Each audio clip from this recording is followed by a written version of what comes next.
Yes it's Batman time और इस video के लिए लेकर आया हूँ top 20 mind blowing facts about Batman begins movie, जो कि शायद ही आपको पता होंगे। जब एक्टर क्रिस्टियन बेल को बैटमैन के रोल के लिए कास्ट किया गया था, तो उससे पहले वो द मैकेनिस्ट मूवी पर काम कर रहे थे, जिसमें मेन कैरेक्टर ट्रेवर को प्ले करने के लिए इन्होंने अपना 28 किलो वजन कम किया हुआ था। और फिर इसके बाद बैटमैन को प्ले करने के लिए बेल ने कुछ महीनों के अंदर अपना 45 किलो वजन बढ़ाया था। बट ओवरवेट होने की वजह से सभी उन्हें बैटमैन के बजाय फैटमैन कहने लगे थे। Bloody hell, Chris, what are we doing here? Fat man or Batman? इसके बाद फिर से क्रिस्टियन बेल को अपना 14 किलो वजन कम करना पड़ा था ताकि वो बैटमैन के सूट में फिट आ सके।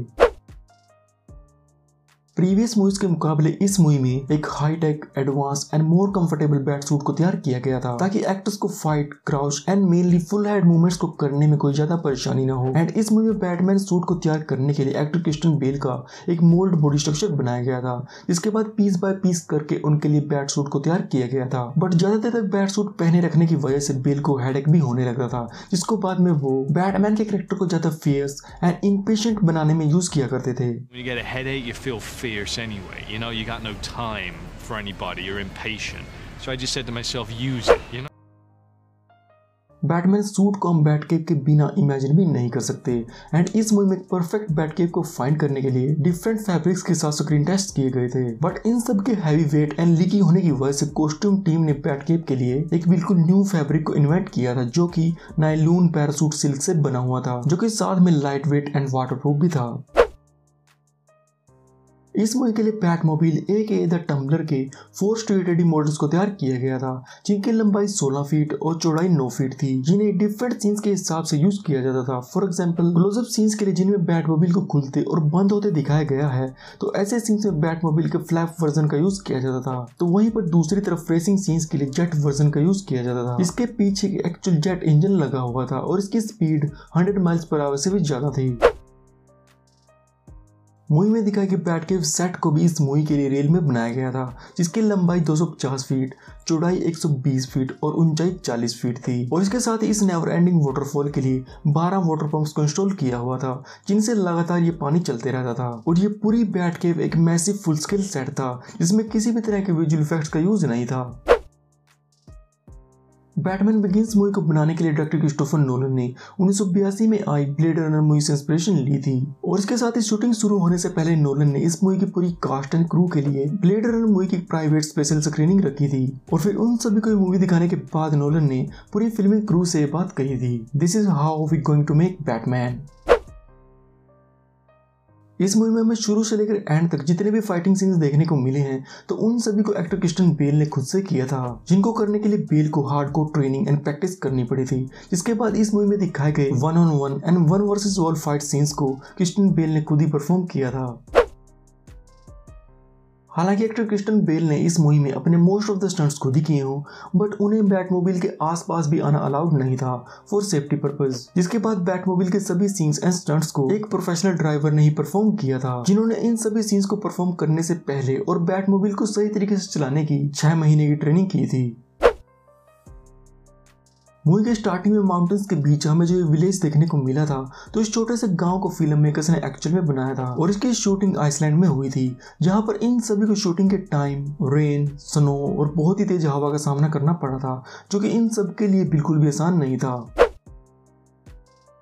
और अगर इस frozen lake training fight sequence की बात करें, तो एक्चुअल में फ्रोजन लेक फिल्म मेकर्स को आइसलैंड में शूटिंग के दौरान माउंटेन्स के बीच ऐसे ही रैंडमली मिला था। जिसके बाद डायरेक्टर नोलन ने इन दोनों एक्टर्स को बिना किसी रिहर्सल के इस सीन को परफॉर्म करने के लिए कहा था, क्योंकि ये बर्फ कभी भी पिघल सकती थी और आप इस मूवी में ये आइस क्रैकिंग साउंड सुन भी सकते हो।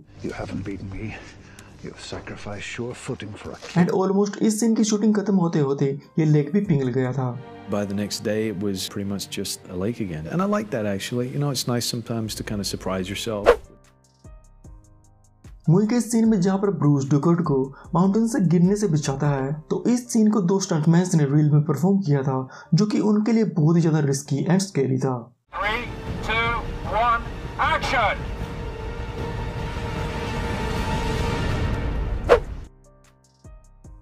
जैसा कि आप सभी को पता ही है कि बैटमैन को अपनी सीक्रेट आइडेंटिटी को छुपाने के लिए अपनी वॉइस को भी चेंज करना पड़ता है ताकि किसी को ये पता ना चले कि वो ही ब्रूस वेन है। और इस मूवी में बैटमैन की वॉइस को ज्यादा डीप एंड फ्रैटनिंग बनाने के लिए एक्टर क्रिस्टियन बेल की नॉर्मल वॉइस भी चली गई थी। और इस मूवी की शूटिंग के दौरान उनके साथ ऐसा टोटल 3 बार हुआ था। बैटमैन बिगिंस से पहले इस मूवी के कई टाइटल्स रखे गए थे क्योंकि पहले ये मूवी डायरेक्टर टिम बर्टन के बैटमैन यूनिवर्स में होने वाली थी, तो उस टाइम सिंपली इसका टाइटल बैटमैन 5 रखा गया था। बट बाद में प्लान्स चेंज होने के बाद इस मूवी का टाइटल बैटमैन द फ्राइटनिंग रखा गया था। इसमें स्केरक्रो मेन विलन होने वाला था। और जब फिर बाद में बैटमैन के कैरेक्टर को फिर से रिबूट करने का फैसला किया गया तो उस time Batman the beginning director Nolan की फर्स्ट चॉइस थी। एंड आफ्टर दैट फाइनली इस मूवी का नाम बैटमैन बिगिंस रखा गया था। हालांकि ये मूवी बैटमैन के कैरेक्टर का टोटल रिबूट था, बट इस मूवी से इंस्पायर्ड होकर जेम्स बॉन्ड प्रोड्यूसर्स ने जेम्स बॉन्ड फिल्म फ्रेंचाइज को फिर से रिबूट करने का फैसला किया था, जिसके बाद इन्होंने कैसीनो रॉयल मूवी में जेम्स बॉन्ड को much darker and more realistic बनाया था। मूवी के सीन में जहां पर बैटमैन पुलिस से बचने के लिए बहुत सारे बैट्स को एक साथ बुलाता है, तो इस सीन में सीजीआई बैट्स का यूज किया गया था। बट डायरेक्टर नोलन पहले यहां पर भी रियल बैट्स का यूज करना चाहते थे, बट इतने सारे बैट्स को एक साथ कंट्रोल करना बहुत ही ज्यादा मुश्किल था। इसके बाद डेड बैट्स को स्कैन करने के बाद उनके डिजिटल मॉडल्स को क्रिएट किया गया था ताकि इस सीन को परफेक्टली शूट किया जा सके। आप सभी को ये जानकर हैरानी होगी कि इस मूवी में दिखाई गौतम सिटी को टॉप टू बॉटम एक्चुअल में बनाया गया था। इसको बनाने में फिल्म मेकर्स को 10 महीने लगे थे, बट सबसे पहले डायरेक्टर नोलन के गैराज में इस सिटी का एक स्मॉल मॉडल तैयार किया गया था। और गौतम सिटी को इस मूवी में कैसा दिखाया जाना है तो उसकी inspiration Chicago, Tokyo and New York city से ली गई थी। जैसा कि आपने इस मूवी में देखा ही है कि इसमें बहुत ही ज्यादा स्टीम का यूज किया गया है, और सबसे ज्यादा स्टीम तो इस सीन में यूज की गई थी जिसमें बैटमैन एक ट्रेन के नीचे लटका हुआ होता है, जिसके लिए टोटल 20 मेन होल्स का यूज किया गया था।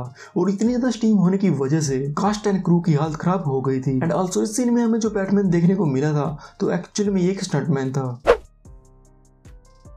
बैटमैन बिगिंस मूवी की एंडिंग में हमें जोकर कार्ड दिखाकर नेक्स्ट बिग विलन को टीज किया जाता है। बट यहाँ पर नोटिस करने वाली बात यह है कि जो पुलिसमैन इस जोकर कार्ड को रिकवर करता है तो उसका नाम जे कैर लिखा हुआ होता है। एंड डीसी कॉमिक्स में जोकर इस जोए कैर के नाम को एक एलियस यानी फेक नाम के तौर पर यूज करता है।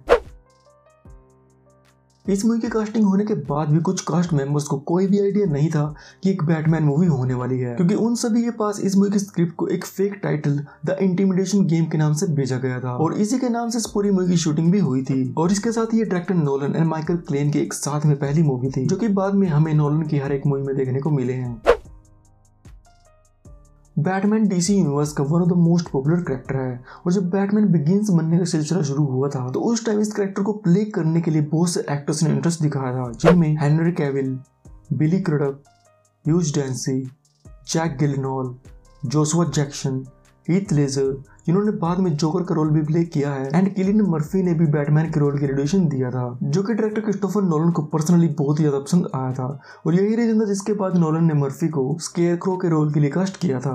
तो ये थे बैटमैन बिगिंस मूवी से जुड़े top 20 unknown and mind blowing facts. और अगर आपको अपनी किसी फेवरेट मूवी या फिर टीवी शो के फैक्ट्स के बारे में जानना है तो मुझे नीचे कमेंट्स में बताइए, मैं जरूर इस पर वीडियो बनाऊंगा। And if you enjoyed then like this video, subscribe factors for fact videos like this one. तो मिलता हूं आपसे नेक्स्ट वीडियो में। Till then bye bye, piece.